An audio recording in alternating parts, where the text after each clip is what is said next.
L'Association des jeunes de Côte d'Ivoire plurielle a procédé récemment au lancement du projet Agir ensemble pour la promotion du citoyen modèle, une activité qui vise à former des citoyens modèles. En Israël, la police anti-émeute et des centaines de manifestants palestiniens se sont affrontés à Jérusalem. Bonsoir, merci de suivre le 19h sur RTI 2. Dans la nuit de ce samedi 8 mai au dimanche 8 mai, les musulmans vont célébrer la nuit du destin ou Laylatul Qadr. Elle est l'une des nuits de la fin du mois de Ramadan et commémore pour les pratiquants de l'islam la nuit où le prophète Mohammed a reçu la révélation du Coran par l'archange Gabriel. Une nuit meilleure que 1000 mois d'adoration selon le Saint-Coran. Au programme des prières et une lecture du Coran tout au long de la nuit. Agir ensemble pour la promotion du citoyen modèle, c'est ainsi que se dénomme le projet lancé récemment par l'Association des jeunes de Côte d'Ivoire plurielle. Cette activité vise à former des citoyens modèles qui incarnent les valeurs de la République. Le cadre choisi pour sa mise en marche est le lycée moderne de Songon. Antoine Bassa. Présenter aux élèves des modèles de réussite, des références, afin de former des citoyens responsables qui incarnent les valeurs indispensables à la vie en société. Tel est l'objectif de la jeunesse Côte d'Ivoire plurielle. Association apolitique à but non lucratif, elle a procédé au lancement de son programme d'activité en milieu scolaire, dénommé « Agir ensemble dans l'école pour la promotion du citoyen modèle ». Pour cette première étape, les initiateurs du projet se sont rendus au lycée moderne de Songon pour y dénicher les meilleurs élèves. Une initiative à encourager, selon Nguessan Konan, proviseur de l'établissement. Je pense que ces genres d'activités méritent d'être encouragés pour instruire davantage nos enfants.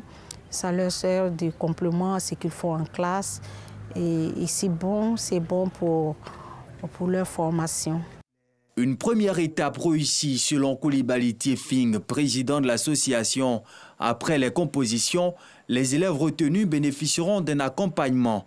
La jeunesse Côte d'Ivoire plurielle leur permettra de visiter certaines institutions à l'effet de leur transmettre les valeurs de la République. Nous sommes au 26e mois du jour de Ramadan, mois de privation et de pénitence, mais également mois de partage et de solidarité. Plusieurs dons ont été faits à la communauté musulmane. On en parle dans cette mouture proposée par Pagassoro Kone de Madongui.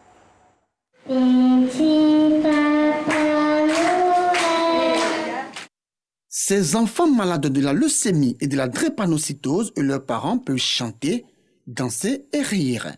Ils viennent de recevoir des mains des responsables de l'ONG L'Alanya Universelle des vivres en vue de leur permettre de vivre la fin du mois de Ramadan, mois de générosité et de partage dans de meilleures conditions. Ce don, qui s'inscrit dans le cadre de l'opération Solidarité Ramadan Karim, un véritable soulagement pour ces enfants et leurs parents. Très touchés par cette marque de générosité et de bonté de la part de l'ONG L'Alanya Universelle, c'est avec beaucoup d'émotion et des larmes aux yeux qu'ils ont tenu à exprimer leur gratitude à cette organisation non gouvernementale. Vraiment, cette maladie, c'est pour encourager toutes les femmes qui sont ici, de les aimer. C'est pas une fatalité en soi. Et je me dis que... Opportunité toute trouvée par l'ONG L'Alanya Universelle pour féliciter et encourager les parents de ces enfants malades de la leucémie et de la drépanocytose. Les responsables de l'ONG les invitent à ne pas baisser les bras et à continuer de donner de l'amour à leurs enfants. Chers parents d'enfants malades, vous devez être heureux. Vous devez être heureux. Parce que tout à l'heure, je regardais une maman en train de pleurer. Il ne faut pas pleurer. Le professeur Sangaré Amadou, paix à son âme, il était professeur agrégé en hématologie et il était drépanocytaire. Et il n'est pas décédé de drépanocytose. Il est décédé d'une autre maladie et il avait 75 ans. Nous avons pensé que nous pouvions aussi apporter en guise de solidarité notre soutien à ces familles afin que ces familles soient en joie. L'opération Solidarité Ramadan Karim de l'ONG Lanaya Universelle a bénéficié du soutien du directeur général de l'IPNET, représenté à cette cérémonie par l'un de ses plus proches collaborateurs. Les responsables de l'ONG Lanaya Universelle assurent d'autres actions humanitaires et de portée sociale seront initiées dans des villes de l'intérieur du pays pour le bonheur des parents des enfants malades de la leucémie et de la drépanocytose. À Niamey, siège de l'ONG 2ATCI, assistance à tous en Côte d'Ivoire. À l'intérieur, ces veuves et femmes des couches défavorisées des quartiers et sous-quartiers de la commune soulagées par les responsables de l'ONG 2ATCI et ceux du groupe Les Étoiles d'Abraham. Elles ont reçu des sacs de riz dans le cadre de la 6e édition de l'opération Solidarité Ramadan. Il s'agissait pour ces organisations non gouvernementales de donner le sourire et d'apporter de la joie à ces veuves en cette fin de mois de Ramadan. On dit merci à Allah qui a permis qu'on soit des missionnaires pour aider les autres. Et vraiment, on demande à Allah de nous accorder beaucoup de grâce pour que l'année prochaine, au lieu de 150 personnes, on puisse aller à 200, 300, 400, pourquoi pas 1000. L'année dernière, on en avait soulagé plus de 600. Donc on avait mis la barre cette année à 500. On a pu soulager que 150 familles. Pour dire que jusqu'à présent, il y a des familles qui sont encore en attente, qui ont toujours besoin d'aide. Donc si éventuellement des personnes ont envie de soulager des familles, mais ne savent pas où s'orienter, eh bien, nous sommes là. Ces veuves et femmes des couches défavorisées des quartiers et sous-quartiers de la commune d'Agnemont ont salué le geste de l'ONG 2ATCI et du groupe Les Étoiles d'Abraham avant d'inviter d'autres structures à caractère humanitaire à leur emboîter le pas. L'ONG 2ATCI et le groupe Les Étoiles d'Abraham, leur mission, lutter contre la pauvreté et apporter assistance aux familles en détresse. Ils sont pour la plupart imams, veuves ou chefs de famille. Au nombre de 50, ces hommes et femmes sont heureux de recevoir des kits alimentaires. Des kits qui leur permettront de combler leurs besoins alimentaires en ce mois de jeûne de Ramadan. C'est une bonne action vraiment, parce que donner des dons à ceux qui en ont besoin, c'est très important dans la vie. Nous avions des femmes veuves à la mosquée chez nous là-bas, avec des parents qui en ont les besoins de dons pour pouvoir faire la fête de Ramadan. Un geste soutenu par l'imam Konaté, président de l'ONG Les Amis des malades et des personnes en détresse. Notre motivation, c'est l'appel de Dieu. C'est Dieu nous dit que celui qui donnera à manger à un jeûneur, Dieu nous récompensera sans couper dans l'intérieur du jeûneur. Le jeûneur aura ses bénéfices. Celui aussi qui a donné à rompre aussi aura la bénéfice, même chose que le jeûneur. Voilà. Cet élan de solidarité, une initiative du groupe Les Amis de Rami, un réseau de femmes de la diaspora qui entend apporter assistance aux familles vulnérables. Nous sommes en Europe, on a quand même le minimum vital. Donc on pense aux démunis. Comme on le dit, on aspire tous au paradis Firdaus. C'est pour la voie. Et comme on sait qu'aujourd'hui, il y a la nuit de Laylatul Qadr.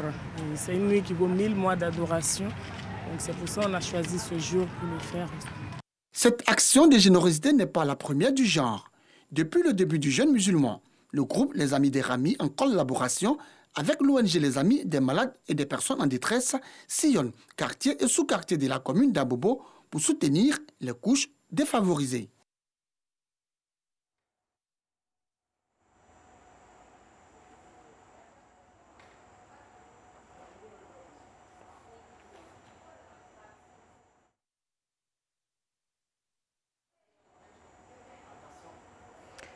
À l'étranger, des affrontements entre la police anti-émeute israélienne et des centaines de Palestiniens dans l'enceinte de la mosquée Al-Aqsa à Jérusalem marquent le point culminant d'une semaine de violence dans la ville sainte de Jérusalem et en Cisjordanie occupée. Georgette Ido. Jérusalem.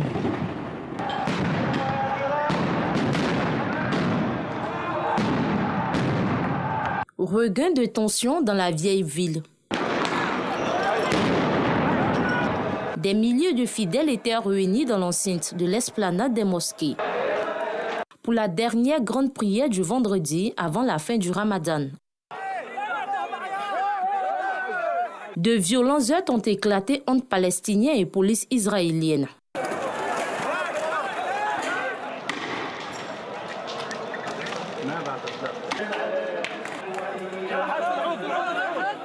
Plus de 200 Palestiniens et 17 policiers israéliens ont été blessés.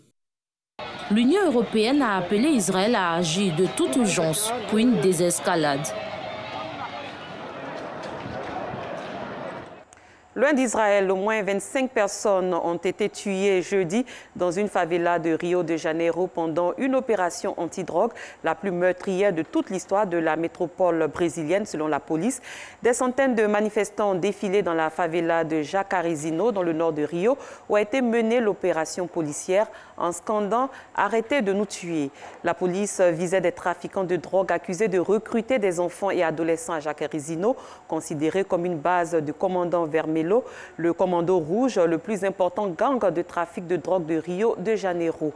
Le Haut-Commissariat des Nations Unies aux droits de l'homme s'est dit profondément préoccupé vendredi à Genève et a demandé à la justice brésilienne de mener une enquête indépendante et impartiale. Notons que durant la pandémie de coronavirus qui sévit toujours à Rio, les raids de la police ont été suspendus par la Cour suprême. Et pour rappel, dans la nuit de ce samedi 8 mai au dimanche 9 mai, les musulmans vont célébrer la nuit du destin ou Laylatul Qadr. Elle est l'une des nuits de la fin du mois du Ramadan et commémore pour les pratiquants de l'islam la nuit où le prophète Mohammed a reçu la révélation du Coran par l'archange Gabriel. Une nuit meilleure que 1000 mois d'adoration selon le Saint-Coran.